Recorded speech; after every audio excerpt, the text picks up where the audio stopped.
Kung bago ka pa lang sa channel ko, please click subscribe down below at yung notification bell para ma-notify kayo sa next vlog ko. See you!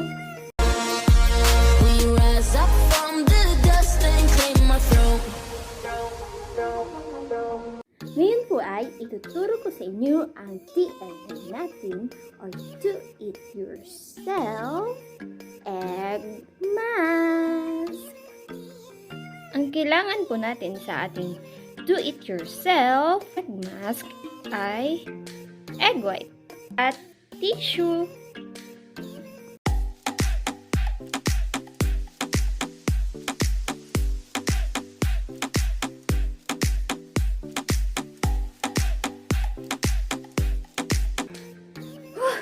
Nakapoy ako dun ah.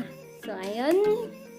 Umpisahan po natin ang ating do it yourself egg mask. So, this is really easy mga langga. So, ngayon po ay haluin lang natin ng maigi yung egg white natin.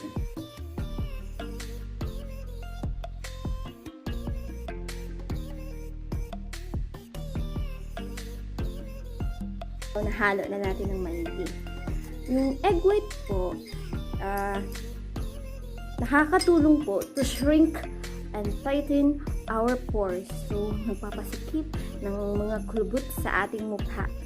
At nakakatulong din po ito upang matanggal ang ating whiteheads at blackheads sa mukha. So, gawin po natin ito twice a week para po matanggal yung dumi sa ating mukha. So, spread lang po natin sa ating mukha.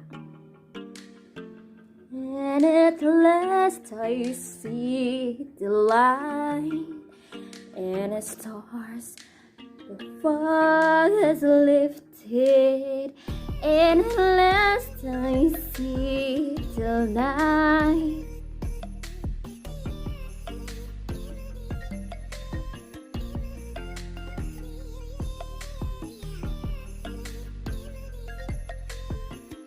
So, bago po ninyo ipahid tong white egg sa inyong mukha, ay dapat po manghilamos po muna kayo.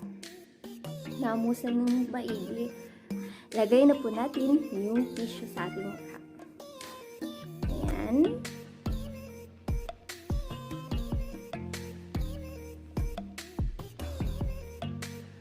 Hindi akong kaya.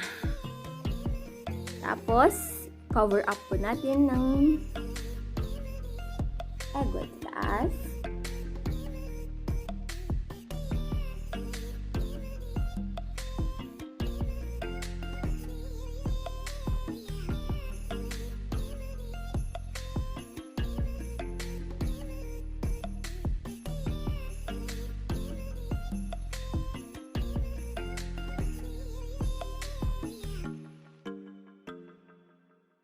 So, ito mga langga, leave it for 10 minutes. Na po yung 10 minutes natin. So, ita-take off na po natin yung tissue sa ating mukha. So, super tighten po talaga yung mukha ko ngayon.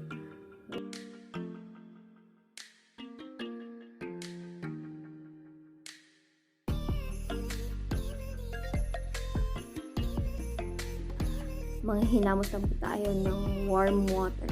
So, sit back and relax.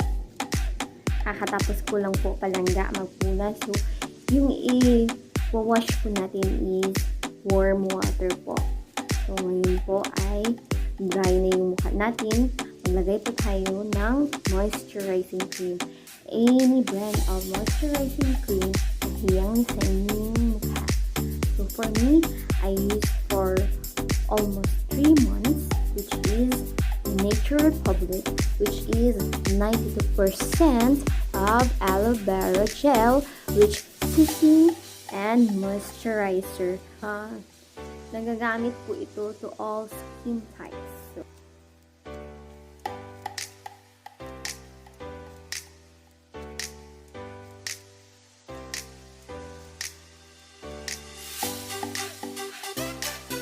palangga. So, ang ganda po sa mukha yung egg mask natin. Itlog mo na ready to sleep na po. So, see you until next vlog na. So please don't forget to like, share, and subscribe down below. And please click the notification bell para ma-update kayo sa next vlog. And see you. I love you, langga. Mwah.